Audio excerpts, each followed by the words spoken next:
O, mabilis lang po yan. Hindi na yan pinapaalsa eh. Kami na lang taga-punos ng pawis, ha? May tissue ba dyan? Yung magaling magkape dyan. Yung sarapan nyo. Ay, baby, kay dalawa. Ayan. Tapos, yung ating 2 cups tapioca. Ano yung tapioca?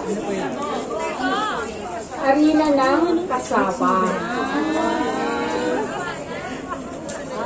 Kasaba po, para, di ba malambot yung yung kutsinta, yung gumagano-gano.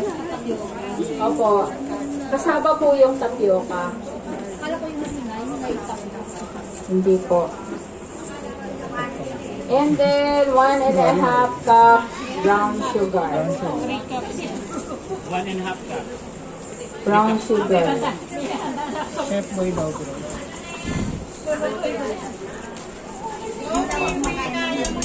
Go, Judy, anong peg ko? Judy. Sukat na po yan. Yes. Ha? Ay, hindi kasi T-times yan. T-times 2 kasi yan, kaya marami. Para lahat makakain.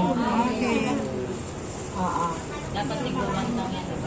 O, nagtaka kayo marami, no? Kasi times, pagka konti lang po ang mabubuo. Kaya times 2 ang ginawa namin para lahat makatikim. Yan. Sunod po yung ating anato powder. Yan. Dry ingredients muna lahat isasama. Yan. Bago natin lagyan po ng tubig, ilalagay din natin yung lihiya.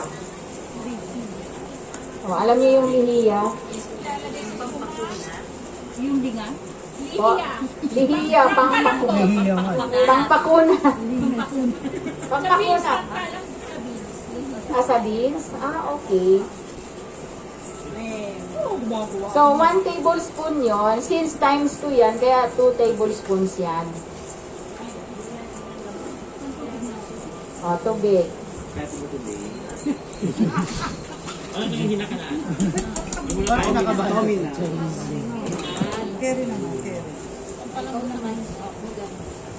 Ilang water? So, bali po, ang toppings natin ay niyog na kinayon. No? Ito yung classic. Ngayon, may marami nang lumalabas. Mayroon ng yema, mayroon ng, ano pa ba yung nilalagay nila? Keso, no? Ito talaga yung original.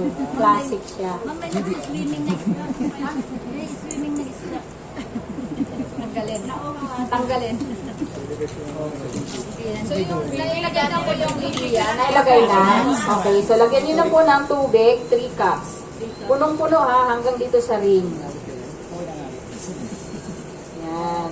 Sige. 1. Oo, laki yun. Braso. Luto na yan sa ano? Kulang pa yan eh. Hindi masyado puno.